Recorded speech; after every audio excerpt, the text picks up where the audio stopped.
Bonjour à tous, la médiathèque intercommunale et plus particulièrement le département jeunesse, en ma personne, Muriel, est heureuse de vous présenter un conte de Noël en ce jour très spécial pour les plus grands et pour les plus petits. Je vous souhaite un joyeux Noël et je vous invite à écouter l'histoire de Plume, le plus petit de tous les oiseaux. En ce temps-là, il y avait une immense forêt sur toute la terre. Et dans cette forêt, il y avait des milliers et des milliers d'oiseaux, des petits, des moyens, des grands, des gros, des rouges, des jaunes, des verts. Et parmi tous ces oiseaux, il y en avait un tout petit, si petit qu'on l'appelait Plume, parce que c'était le plus petit de tous les oiseaux. Un jour, il a commencé à faire très très froid, et les oiseaux ont décidé de partir vers des pays où il fait chaud, même en hiver. Et aussitôt dit, aussitôt fait, les voilà partis vers les pays où il fait chaud. Tous, mais ils sont partis en oubliant Plume, le plus petit de tous les oiseaux. Et Plume s'est retrouvé tout seul dans la grande forêt. Il a sautillé de ci, de là. Il était un petit peu tout seul, un petit peu triste, et tout à coup un lapin est passé. Et le lapin lui a dit « Mais enfin, qu'est-ce que tu fais là, Plume? Tout seul dans la grande forêt ?»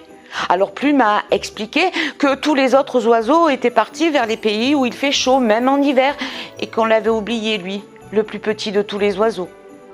Le lapin a dit « Mais ne t'inquiète pas, Plume, j'ai une idée, tu n'as qu'à aller trouver le chêne de ma part. C'est un arbre qui est grand et qui est fort, et tu verras, il te protégera sûrement pendant la mauvaise saison. » Alors Plume a sautillé jusqu'au pied du grand chêne, et là, de sa toute petite voix de tout petit oiseau, il a dit « Bonjour, je suis Plume.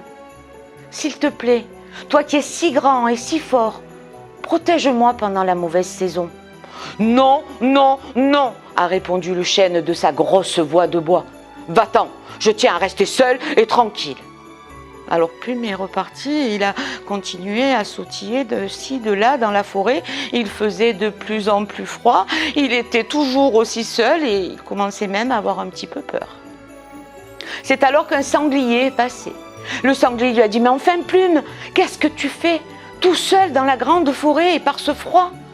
Alors Plume a expliqué que tous les autres oiseaux étaient partis vers les pays chauds et qu'il l'avait oublié, lui, le plus petit de tous les oiseaux. Alors le sanglier a dit « Ne t'inquiète pas, j'ai une idée. Tu n'as qu'à aller trouver le bouleau de ma part. C'est un arbre qui est très gentil et tu verras, il te protégera sûrement pendant la mauvaise saison. » Alors Plume a sautillé jusqu'au pied du bouleau. Et là, de sa petite voix de tout petit oiseau, il a dit « Bonjour, je suis Plume. Je suis le plus petit de tous les oiseaux.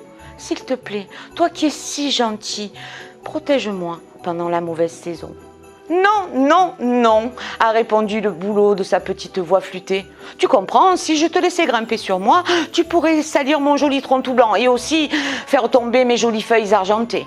Allez, va-t'en, va-t'en, va-t'en !» Plume s'est à nouveau retrouvé tout seul dans la grande forêt et il faisait de plus en plus froid, le vent commençait à souffler et la neige commençait même à tomber. Alors Plume, ne sachant plus quoi faire, il a essayé de se protéger avec ses toutes petites ailes. Il a fermé les yeux et il a attendu. Et tout à coup, juste au-dessus de lui, il a entendu une voix. Il a ouvert les yeux, il a regardé. Et juste au-dessus de lui, il y avait un sapin. Et le sapin lui a dit « Mais enfin, Plume, qu'est-ce que tu fais là tout seul dans la grande forêt par ce froid ?» Alors Plume a raconté que tous les oiseaux étaient partis vers les pays chauds et qu'il l'avait oublié, lui, le plus petit de tous les oiseaux. Et puis il a raconté que le chêne n'avait pas voulu le protéger, ni le bouleau. Alors le sapin a dit « Ne t'inquiète pas, Plume, je te protégerai moi pendant l'hiver. » Et le sapin a baissé ses branches pour que le petit oiseau puisse se réfugier. Ah, il était bien Plume, bien à l'abri dans les branches du sapin. Et tout à coup, la tempête s'est déchaînée, le vent s'est mis à siffler, à souffler, à gronder, la neige s'est mise à tourbillonner. Mais Plume, lui, il était bien à l'abri dans les branches du sapin. Quand la tempête s'est arrêtée, il y avait un drôle de changement dans la forêt. Le chêne, qui était si grand et si fort, était couché par terre, et toutes ses branches étaient cassées. Et le bouleau, lui qui était si fier de son joli tronc tout blanc et de ses belles feuilles argentées, il avait son tronc tout sali et toutes ses feuilles étaient tombées. Et tous les arbres de la forêt avaient perdu leurs feuilles, tous sauf un, le sapin. Et il en sera ainsi pour toujours. Alors quand vous décorez votre sapin à l'approche de Noël, que vous le décorez de boules et de guirlandes et que vous chantez ou faites des rondes autour de lui, n'oubliez pas de regarder si par hasard, quelque part, entre ses branches, ne se cache pas un tout petit oiseau bleu.